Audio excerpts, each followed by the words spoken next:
Saudara-saudara yang kekasih, Shalom. Kita akan beribadah pada pagi hari ini. Sebelum kita membaca firman Tuhan, mari berdoa. Bapa di surga, Bapa yang baik, kami mengucap syukur bahwa kami diberi hak untuk menyembah Tuhan. Penyembahan kami lakukan lewat pujian, doa, dan firman. Kami rindu supaya pada saat ini Tuhan memberkati firman-Mu yang akan kami baca dan renungkan. Biar Roh Kudus akan menuntun kami memahami kebenaran-Mu. Di dalam nama Tuhan Yesus kami berdoa. Amin. Saya dasari pembacaan Alkitab dari surat 1 Yohanes pasal 3 ayat 1 sampai 10 demikian. Lihatlah betapa besarnya kasih yang dikaruniakan Bapa kepada kita, sehingga kita disebut anak-anak Allah. Dan memang kita adalah anak-anak Allah. Karena itu dunia tidak mengenal kita, sebab dunia tidak mengenal Dia. Saudara-saudaraku yang kekasih, sekarang kita adalah anak-anak Allah, tetapi belum nyata apa keadaan kita kelak. Akan tetapi kita tahu bahwa apabila Kristus menyatakan dirinya, kita akan menjadi sama seperti Dia, sebab kita akan melihat Dia dalam keadaannya yang sebenarnya. Setiap orang yang menaruh pengharapan itu kepadanya menyucikan diri sama seperti Dia yang adalah suci. Setiap orang yang berbuat dosa melanggar juga hukum Allah, sebab dosa ialah pelanggaran hukum Allah. Dan kamu tahu bahwa Ia telah menyatakan dirinya supaya Ia menghapus segala dosa, dan di dalam Dia tidak ada dosa. Karena itu setiap orang yang tetap berada di dalam Dia tidak berbuat dosa lagi. Setiap orang yang tetap berbuat dosa tidak melihat dan tidak mengenal Dia. Anak-anakku, janganlah membiarkan seorang pun menyesatkan kamu. Barang siapa yang berbuat kebenaran adalah benar, sama seperti Kristus adalah benar. Barang siapa yang tetap berbuat dosa berasal dari iblis, sebab iblis berbuat dosa dari mulanya. Untuk inilah anak Allah menyatakan dirinya, yaitu supaya Ia membinasakan perbuatan-perbuatan iblis itu. Setiap orang yang lahir dari Allah tidak berbuat dosa lagi, sebab benih ilahi tetap ada di dalam Dia, dan ia tidak dapat berbuat dosa karena ia lahir dari Allah. Inilah tandanya anak-anak Allah dan anak-anak iblis. Setiap orang yang tidak berbuat kebenaran tidak berasal dari Allah. Demikian juga barang siapa yang tidak mengasihi saudaranya.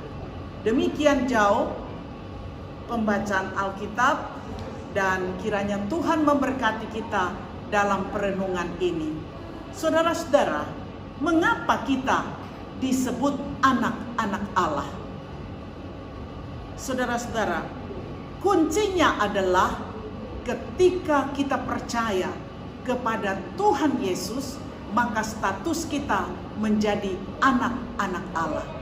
Dahulunya kita dalam genggaman iblis, kehidupan kita seperti perbuatan iblis. Tetapi ketika kita percaya kepada Tuhan Yesus, kita disebut, diberi label sebagai anak-anak Allah. Bukan karena kita hebat, bukan karena kita pintar, bukan karena kita mengasihi Tuhan, bukan karena kita selalu datang ke gereja, bukan. Tetapi anugerah Tuhan. Kita masih di dunia ini, ayat 2 katakan. Kita belum dapat lihat dengan jelas, nyata, karena kita masih di dunia ini. Kita disebut anak-anak Allah, tapi kita masih bisa berbuat dosa. Tetapi ketika kita berbuat dosa, maka Roh Kudus akan memberikan kita teguran bahwa kita adalah anak-anak Allah. Tetapi ketika kita berjumpa dengan Kristus, maka di situ nyata keadaan kita. Karena kita sudah melihat Kristus dengan keadaannya yang sebenarnya. Saudara-saudara, yang kedua, mari kita melihat catatan Alkitab, perbedaan antara anak-anak Allah dan anak-anak iblis. Saudara-saudara, banyak sekali ilustrasi yang menggambarkan tentang dua status ini. Kalau Alkitab berkata, kita disebut anak-anak Allah itu tadi, pertama, anugerah Tuhan, kasih sayang Tuhan. Dan disebut dalam catatan Alkitab, anak-anak Allah berbuat kebenaran. Ya, karena apa? Karena dia lahir dari Allah yang adalah kebenaran, maka hidupnya penuh dengan kebenaran. Bagaimana dengan anak-anak iblis? Saudara-saudara, kalau anak-anak iblis, dia tetap berbuat dosa. Karena azalinya dia memang suka berbuat dosa. Iblis itu tidak pernah, dia tidak berbuat dosa. Dia terus melanggar hukum. Sehingga inilah perbedaan jelas antara anak-anak Allah dan anak-anak iblis. Sekarang berkomitmen kita untuk tidak berbuat dosa. Seperti saya katakan tadi, kita sudah menjadi anak-anak Allah, tapi kita masih di dunia yang masih bisa terpengaruh dengan hal-hal yang buruk. Dan kita membutuhkan komitmen, satu perjanjian dengan Tuhan, supaya kita betul-betul hidup di dalam kebenaran. Dikatakan dalam ayat 9, orang yang lahir dari Allah tidak berbuat dosa lagi. Karena apa? Karena benih ilahi tetap berada di dalam dia. Saudara-saudara, ini satu kehidupan yang sungguh luar biasa, ya. Satu keistimewaan yang Tuhan berikan kepada kita, yaitu walaupun kita masih hidup di tengah dunia, tetapi kita tidak akan hidup di dalam dosa. Walaupun kita masih berada di kolam yang becek, tetapi kita tidak akan terikut dengan beceknya kolam itu. Hidup menyenangkan Tuhan, hidup di dalam kekudusan. Saudara, perbedaan yang jelas antara anak-anak Allah dan anak-anak iblis hanya satu, hidup kudus. Hidup kudus di dalam Kristus. Bagaimana kita mau nyatakan hidup kudus itu? Yang pertama, sebagai siswa, kita tidak akan pernah datang terlambat di sekolah. Itu nyata hidup kudus.